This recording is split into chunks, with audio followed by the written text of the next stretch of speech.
You know, the umpire we didn't know. What's his name? Oh, that umpire. Betsy, do I even dare ask where that came from? Well, I was thinking about the economy, and then that made me think about savings and how we're doing okay, and then that made me think about when we weren't doing that okay in our savings, and that made me think about when we were young, when we were a couple, and then that made me think about that we probably needed some kind of referee, counselor, and then that made me think about the umpire we didn't know. Come on, the one that came to our house. Betsy, I don't remember any umpire that we didn't know. But you know what, it probably would have been helpful if we had an umpire in the early years of our marriage. We definitely would tangle it up from time to time. I got a funny feeling I would have been called out most of the time, though. The calls would have gone in your favor, so it may have been just as well. But I do remember when we first learned about the Bible being our blueprints for our marriage and setting the stage and the foundation for us. And that kind of became our umpire, so to speak, because we could go back and try to figure out right from wrong and the right way to do things, and that it really was a blueprint for our marriage. Yeah, that's true. Yeah. That's good, yeah. You know what one of my favorite verses was of all time? It still is. It brings me tremendous comfort to this day. Husbands, live with your wives in an understanding way. Very deeply comforting for me. Why would that be comforting? Well, because it says, live with your wives in an understanding way. It doesn't say that I actually have to understand you.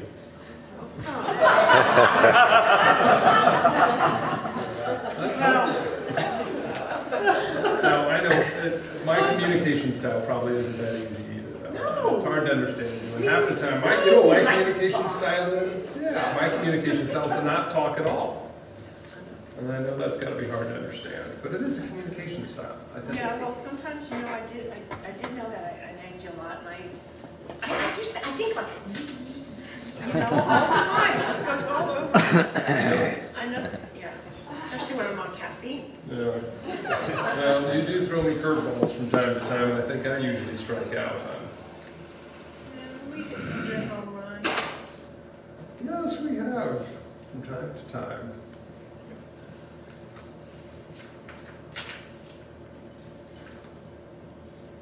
This is really bugging me. What is that umpire's name?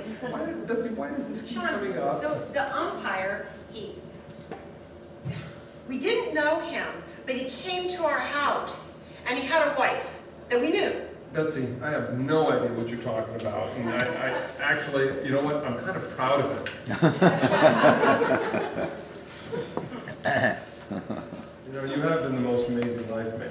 I tell you, we've been through some big ups and downs over the years. You know, I remember when I was traveling so much on business, and you were really good. I mean, I really thought you were nagging me at the time, but when I was gone all the time on business, you made me call home every night. And you did, yeah. And I'd be in the middle of a business dinner with a bunch of, first I was embarrassed. I'd have to get up and excuse myself from the dinner to call home. But it was talk right, to they kids. loved it, the kids so loved it. Yeah. You pray with them every night. Well, what's interesting, I think it was as much as anything, it was you know, a sacrifice that you made and that I made initially because I wasn't brought up that way. But I learned, you know, Jesus was really after my heart and something like that. You were kind of nagging me sometimes, but he was after my heart, getting me to step up in terms of a leadership and a service role for the family.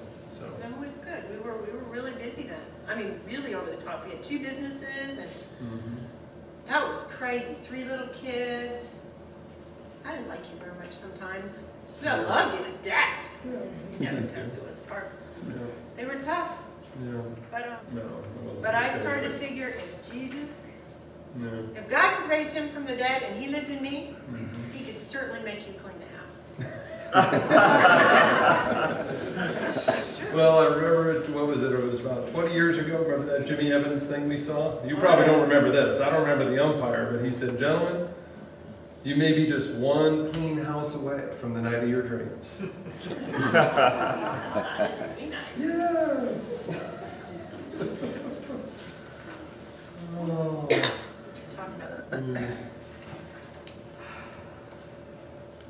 Sean, this is really going to bug me. I keep bringing this up, but I really got to remember who that umpire was. Okay, help me out here. This umpire dude, he came over, we didn't know him, but we knew his wife. He came over for the party, and he was filthy. He came straight from the gate. He had mud all over his shoes. We had white carpet. Like, that was smart. That was... And then he walked in. That was Dale. I remember We should have said that that. the first thing. Yeah. Remember about him? Boy, talk about communication. Mrs. Remember this? Not really. Oh, this is the best story. Remember this? Yeah. He didn't have any legs. And and she goes, I look at his wife, and I go, oh. She goes, oh, don't worry about it, honey. He doesn't wear his legs at home anyway. So there I was, and I get down on the floor with Dale. That's my Betsy. I come around the corner, and you should have seen the look on your face. Yeah, it was great. I was horrified. And I was tempted not to get down on my knees with you. But you did. That's You true. did. Well, as long as we're down here, let's pray. All right. Father God, thank you for years of marriage that we've enjoyed together. And being able to go through a lot of crazy ups and downs over the years. Jesus, thank you for the great teaching that you've crafted in your word for us to learn from, to set a blueprint for our marriage, for how we can live together in an understanding way, how we can respect and love each other and praise each other with the good things that we do together, and to find the good and the positive and the beautiful things in each other, and to foster those things and to bring